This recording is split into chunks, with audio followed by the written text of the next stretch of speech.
Hey, it's Osman with House Einstein, and I'm in front of 1455 Kendall Drive. This is a 4-bedroom, 3-bath, 2,500 square feet. It just hit the market at 1.275, and our clients asked us to come take a look at it, so we were going to go ahead and shoot this video. It's a 1-story ranch. I think it has a full basement. It's been pretty extensively renovated, and I brought the team along today. This is normally our office meeting day, and why have a boring office meeting when we can go look at real estate together? So you may catch them in the video, and you'll just see glimpses of them probably.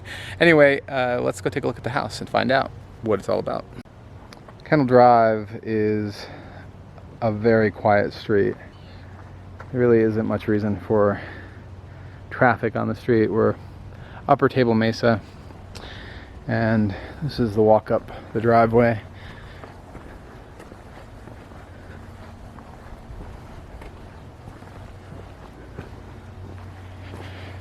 Glass garage door and concrete work at the entryway. Oop, sorry. I'm just leaving. All right, squeezing in. There we go. And first thing I notice is always what a house smells like, and this house smells like fresh paint. They've gone ahead and redone the trim and opened up the kitchen.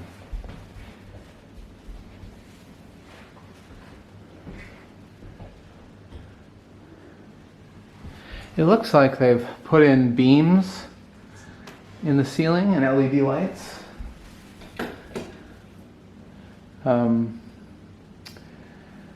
It makes the ceiling feel like it's taller without actually raising the ceiling.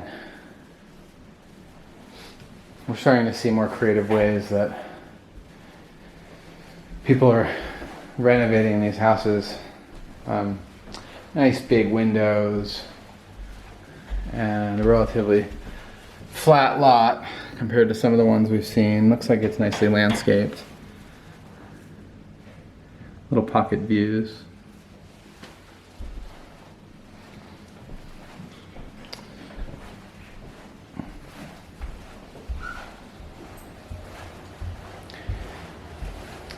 So a lot of these ranches over the years, well, they started life as very similar floor plans, and there are hundreds of them built throughout Table Mesa and South Boulder, all with the same 4 or 5 different floor plans. So I've seen this floor plan before, but not with this level of updating. It's a nice skylight and tasteful finishes, designer tile. Patterns are in. Okay. Master bath. A few details left from the renovation.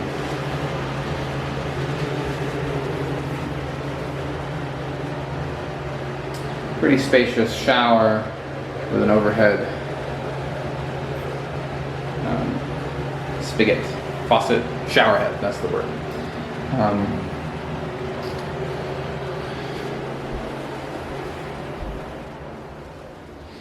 Master bedroom is decently sized. We'll feel a little tighter when there's a dresser parked against that wall, but there's a pretty big walk-in closet. I think they've done well with reinvigorating the space given the limitations of the square footage.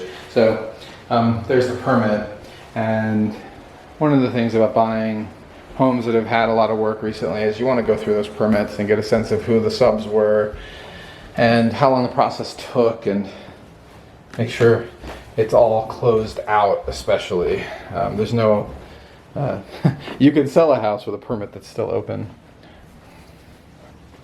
All right, we're in the basement.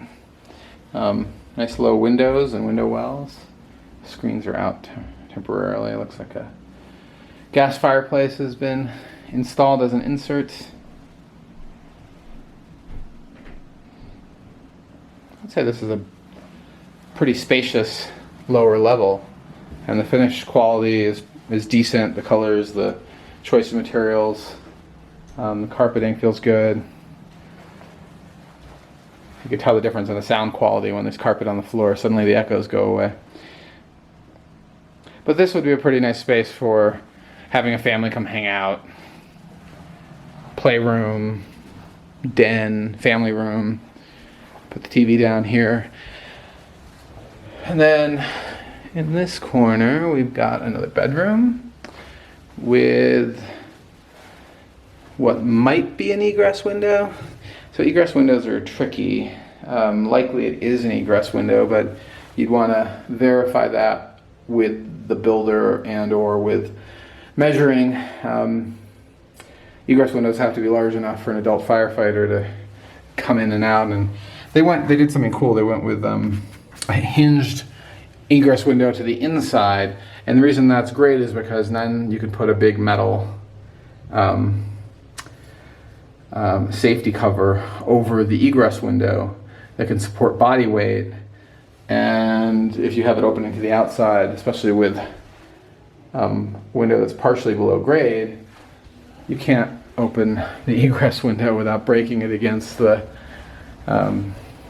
cover. I've run into that on a project where we chose the wrong windows, but I think they quite intelligently chose the right windows, and I would bet that they've run into the same problem. The architect ran into the same problem. Okay, another bedroom, decent size, no problem for guests or family members. I would say that's a decent shower too, reasonably sized, easy to come in and out, and decent enough finishes in here. Everything's current to taste and attractive.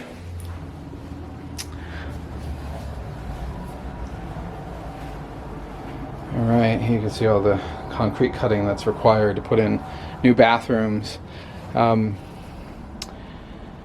Tankless hot water. Looks like a newer panel.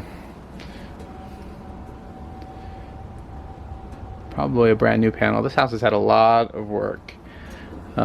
Nicely labeled. I appreciate that.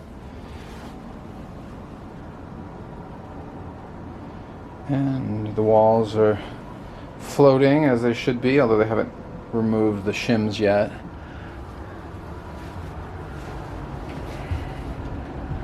High efficiency furnace. This is a decent amount of space. I mean, it's a utility room, but there's plenty of space to hook up shelving and have it for storage. It all looks pretty tidy.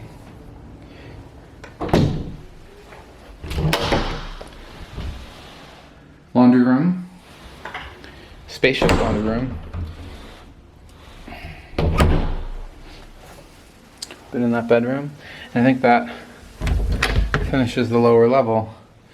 So as far as, I'll have to think about this a little bit, but as far as flips go, this is better quality than most. I think they've done a pretty good job.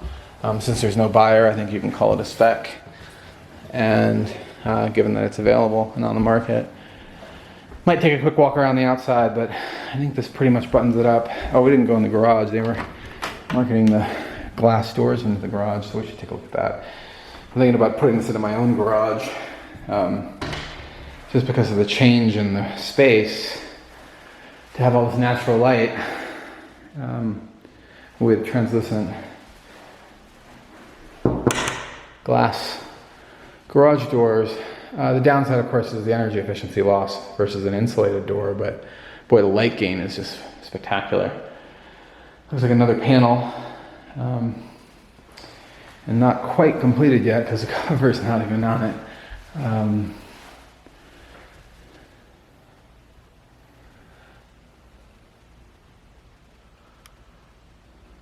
Okay, I think that wraps up the inside. We'll take a look at the outside.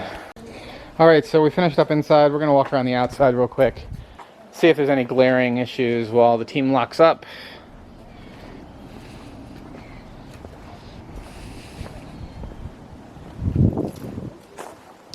As I say in all my videos, this is not an inspection, but a good buyer's agent should be able to point out obvious flaws in a house before you pay $600 plus for an inspection. So that's sort of what we're doing. I mean, there's no point in seeing homes that have lots of issues.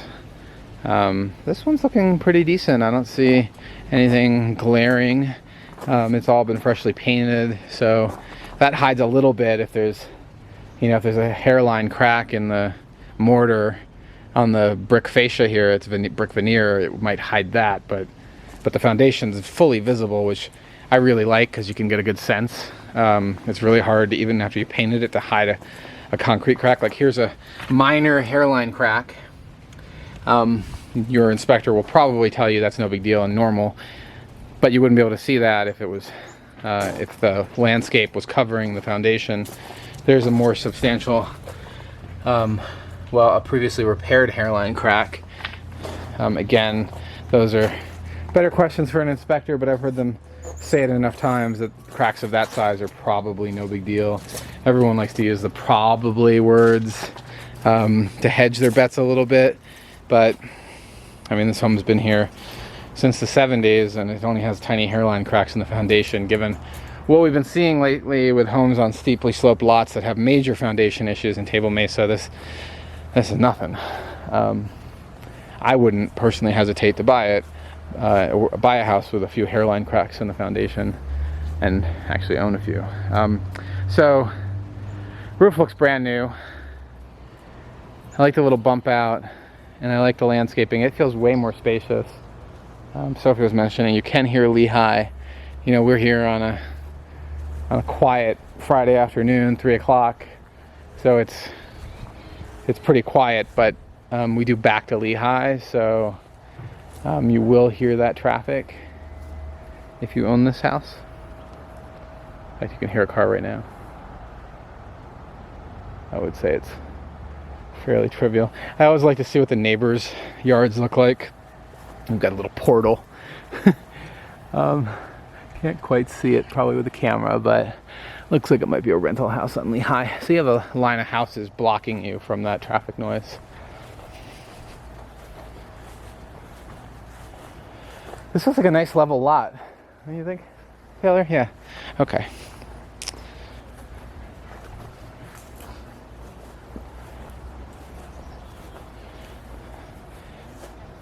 Let's just put that giant flagstone thing up against the tree. That is a big piece of flagstone. It probably weighs like 500 pounds. Wow. I know when you're going to need a flagstone table. Patio. Yeah, that's a flagstone table. That's massive. Okay. Yeah, I don't see anything on the outside. There's some painter's tape that's hanging on the corner there that the painter left behind. This looks like a little dog kennel area. Yeah, this house looks pretty buttoned up, so let's do a little quick recap. All right, so this is Osman, House Einstein, wrapping up, and overall I think this is a pretty well done spec or flip house with a configuration that's going to work for a lot of buyers in a location that's going to be highly desirable for a lot of buyers. And there's a few rough edges here and there, minor stuff that you'll see on a brand new house that I would say is punch list items that could easily be corrected with a day or two of the builder's fix-it guy on it. All of it's pretty minor stuff, so I think this is a great option for somebody looking for a turnkey property in this location in Table Mesa. So if you have any questions or would like a personal tour, give me a call. I'm Osman, and this is House Einstein. Thanks so much. Bye.